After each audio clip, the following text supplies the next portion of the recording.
Red One de Jake Kasdan avec Dwayne Johnson, Chris Evans et Lucy Liu entre autres. Ça raconte l'histoire du Père Noël qui se fait capturer et son équipe composée de son bras droit, lutin ou elfe, j'ai pas trop compris, qui va essayer de le retrouver avant le jour de Noël, accompagné d'un... Alors je sais pas s'il est vu comme un hacker ou quoi, mais en tout cas un mec qui peut facilement retrouver n'importe qui, joué par Chris Evans, qui est lui un humain. C'est un film Prime Video, très original je trouve. Alors franchement je ne comprends pas, ce film a entre 1,5 pour la presse et 2,8 spectateurs sur les critiques hallucinées. Fallait pas s'attendre à du Interstellar quand on voit Red One. Là, clairement, c'est un film de Noël. Citez-moi des films excellents de Noël. Alors, il y en a peut-être, ça se compte sur les doigts d'une main maximum. 95% des films de Noël sont pétés au sol. Il y a des styles de films qui sont difficiles à comparer. Et pour moi, les films de Noël, c'est une catégorie à part aussi. Et là, de mettre une si mauvaise note, sérieux, je ne sais pas ce que les gens attendaient de ce film. Vous attendiez quoi, sérieux? Film de Noël, Dwayne Johnson. Quand il y a les deux réunis, il fallait pas s'attendre à un chef-d'œuvre. Mais pourtant, moi je trouve que c'est vraiment hyper original. C'est-à-dire que là, c'est un monde où le Père Noël existe, mais d'une manière très... Alors il y a de la magie évidemment, c'est le Père Noël, mais quand même très réaliste. C'est-à-dire que l'armée américaine protège le Père Noël. Elle le protège dans le sens où quand il arrive avec ses rennes, qui sont des rennes immenses, il est dans un aéroport, il lui donne l'autorisation de décoller, d'atterrir. Il est connu aux yeux d'une certaine population, en tout cas d'une partie des adultes. Et là en fait, donc même il a une ville qui est dans le pôle Nord. Et le Père Noël, il est fit, il est hyper musclé parce que, enfin voilà, il travaille tout le temps.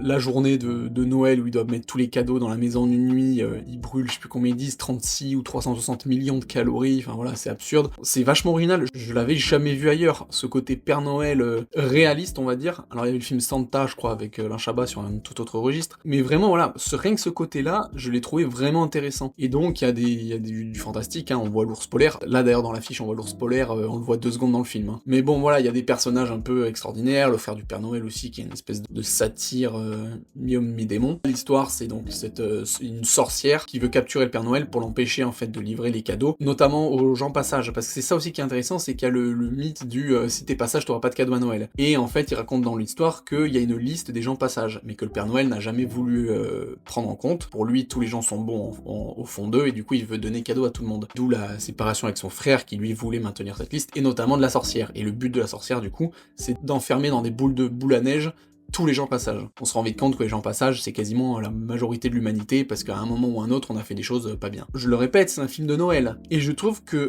vraiment, tout est original dans le film. Vraiment, j'ai bien aimé, j'ai bien accroché, et après, voilà, on rentre dans le dur avec Chris Evans et Dwayne Johnson. Chris Evans, c'est un peu le petit branleur qui, quand il était petit, ne croyait pas au Père Noël, qui fait un peu que des conneries et tout ça, qui est d'ailleurs sur la liste des gens passage. Et Dwayne Johnson, qui est le lutin, bien droit. Bon, The Rock, il fait du The Rock, il change jamais de rôle. Mais voilà, moi, je l'aime bien comme ça, dans ce rôle-là. Et je trouve que le film après, ce qui se passe, les scènes d'action qu'il y a avec les bonhommes de neige, avec d'autres trucs et tout, bah je trouve que ça va bien. Les effets spéciaux, je les trouve bien aussi. Je sais pas, vraiment, je ne comprends pas qu'il ait une si mauvaise note. Alors 2,8 à la limite, les votes spectateurs, ok. Mais ouais, la presse, en fait, ils sont complètement cons. Ils mettent des bonnes notes à d'autres films. Je suis désolé, là, Red One, il y a une idée. C'est pas un film comme ça. On en a marre d'avoir tout le temps la même merde. Bah là, on a un film de Noël qui change. Et franchement, si vous voulez voir un film de Noël, sans vous prendre la tête, donc, bah regardez Red One.